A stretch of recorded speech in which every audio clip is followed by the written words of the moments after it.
Hello, VC. A little reflection today on my first record store day. My day, for the first time, is a little different than what you usually experience. I had to work Saturday morning. Of course, I wouldn't have been out there at 4, 5, 6 o'clock in the morning anyway.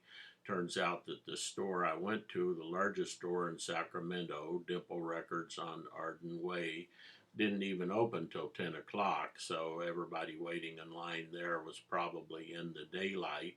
I got there about 2, maybe a little bit after. Of course, there wasn't any lines. The outside events and festivities, tents and so forth, were being taken down. Inside the store, it was busier than a typical Saturday, but there were only a few people at the record store day bins and not a whole lot of merchandise left at that time.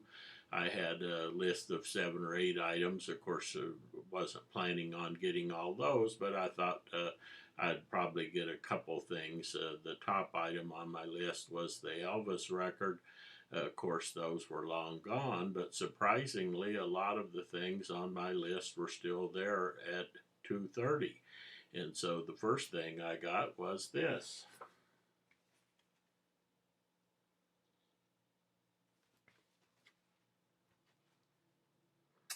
Etta James, At Last, reissue of a 1960 record.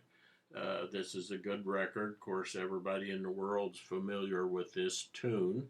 I played this record. I enjoyed it a lot. A lot of really good music on here. This was 1960, and this is a record store day special. It was 20 bucks at my store. Um, it's limited to 2,000 copies, and it came with vinyl lined inner sleeve, no special information, no other kind of information. Come with this real pretty green marbled, some white marbling in the green vinyl. It's my first green vinyl record, I think. I enjoyed that a lot. This was a good sounding record. In fact, this was from 1960. I wish the Little Richard record I played, the new reissue, sounded as good as this record did. So I enjoyed the Etta James. Now, this was, of course, her first big hit, At Last. And I've heard better versions of this by her, so she recorded this a number of times over the years. This one got her going. I enjoyed it, but she's got better versions that were done later. One of the tunes on here I like a lot, Sunday Kind of Love.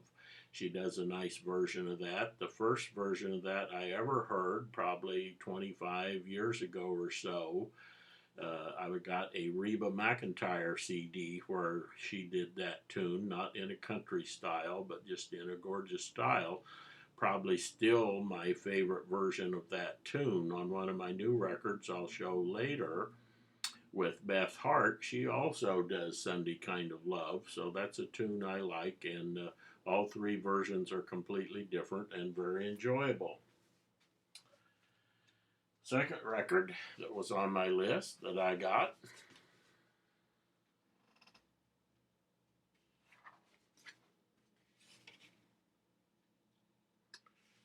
James Brown and his review live at the Apollo.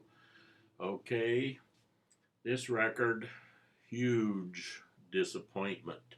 Huge disappointment. I didn't have any James Brown. I thought, well, record store day, maybe that's a good place to start with James Brown. Now, it's a little bit my own fault. I didn't do any research on this album. When you read the fine print, see here it's volume 4. Well, the music must have been on the first couple volumes. What's the problem with this record? Okay, I only played, this is 2 LPs. Nice weight quality. This record was $34. 2 records, $34. Fairly heavy vinyl. The sound quality, the pressing was excellent. Polydor, picture of James Brown on there. What's the problem with this record? Don't have any James Brown on it. I just played the first LP. It's got the JBs, a whole bunch of just instrumentals here. It's good. His backing band is very good. Good sound. That's enjoyable. Well, you get the side two. It says James Brown, and so I think, well, I'm going to hear a James Brown here. No, the band's kind of vamping behind him while he talks about social stuff. That's okay. I was expecting to hear some James Brown music. Well, I was so irritated, I didn't play the second LP, but there's only one track on here that has James Brown's name on the second track, and I don't know if he's going to do a little entertainment there, if it's just going to be more talking. But this is all just a bunch of other bands that appeared during the Apollo, I guess, with him. And I'm listening to side one and side two. I can't believe the crowd at Apollo going to listen to 4 or 5 instrumental tunes in a row with nothing going on. Now, probably this was available, the whole show, all 4 parts of this thing on a double CD or something. You maybe could hear something, go through and listen. Very disappointed.